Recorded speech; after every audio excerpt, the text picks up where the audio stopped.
सूदखोरों पर कार्रवाई को लेकर पुलिस के दावे तो बहुत हैं। मुख्यमंत्री डॉक्टर मोहन यादव के बयान और निर्देश भी काफ़ी हैं, लेकिन ज़मीन पर ये अमल होते नहीं नजर आते।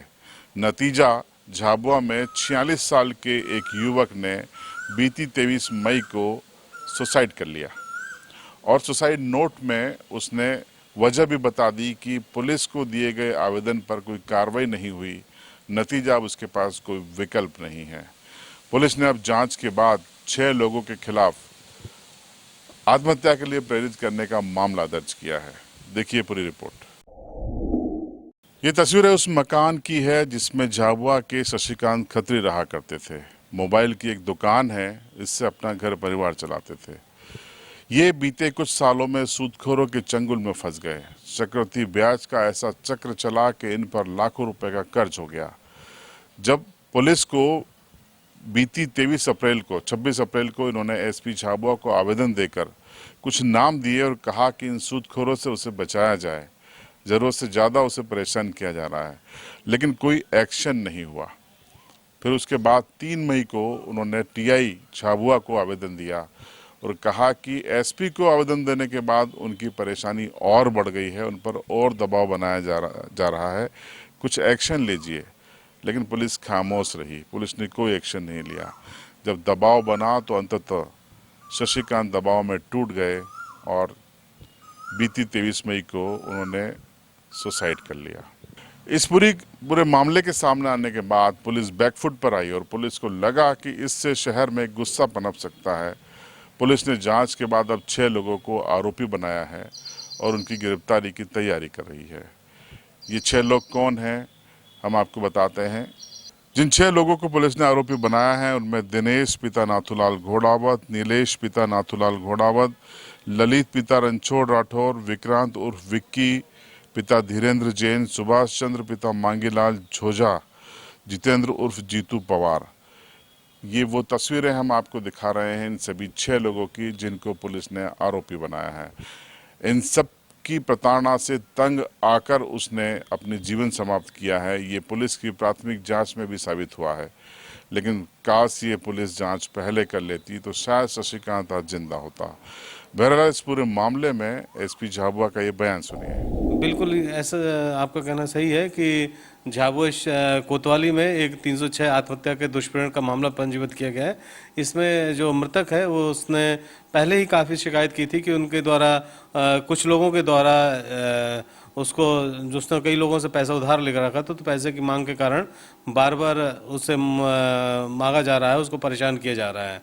तो उस चूँकि उसने बाद में इसका लिखा भी तो इसके आधार पर हमने मामला पंजीबद्ध किया है। सर आगे जाकर और कुछ नाम जुड़ने की संभावना है?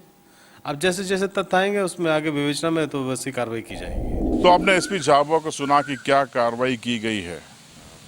आपको ये बता दें कि शशिकांत को लगातार धमकाया जा रहा था। घटना के एक दिन पहले भी पेट्रोल जहां उसकी पत्नी थी वहां जाकर भी एक शख्स धमका कर आया था। कुछ ऑडियो रिकॉर्डिंग भी मौजूद हैं जो जल्दी ही सीबी लाइव के पास आएगी तो हम उसे आपके लिए जारी करेंगे कि किस तरीके से प्रताड़ना दी जा रही थी, जिसे शशिकांत सहन नहीं कर पाया और उसने मौत को गले लगा लिया। देखिए शशिकांत के बेटे का ये बयान जो ये साबित करता है कि प्रताड़ना किस स्तर पर हो रही थी। मामला ये है कि मेरा नाम संस्कार खत्री है, मेरे पिताजी का नाम श्री शशिकांत जी खत्री है, जिनका 23 तारीख को जिन्होंने अभी आत्महत्या कर ली थी और उनका सुसाइड कर लिया था तो डेथ हो गई थी। मामला ये था कि कई लोग थे जो मेरे पिताजी को प्रताड़ित कर रहे थे और प्रताड़ित करने का कारण ये था कि मेरे पिताजी ने कुछ लोगों से कुछ समय पहले थोड़ा सा पैसा उधार लिया था, जो कि वो ब्याज सहित अपना 5 गुना ज़्यादा ब्याज सहित चुका चुके थे। उसके बाद भी कुछ लोग ऐसे थे जो कि मेरे पिताजी पे दबाव बना रहे थे कि आप हमें और पैसा दो। इस वजह से इन लोगों ने बहुत ज़्यादा प्रताड़ित किया, अलग अलग धमकियाँ दी कि तुझे घर से उठा लेंगे, तुझे जान से मार देंगे, तेरे बच्चे को यानी मुझे धमकी दी कि तेरे बेटे को उठा लेंगे, तेरे घर को बर्बाद कर देंगे। इस तरीके की सारी कई धमकियाँ दी जिसको मेरे पिताजी सहन नहीं कर पाए और उन्होंने ये कदम उठा लिया।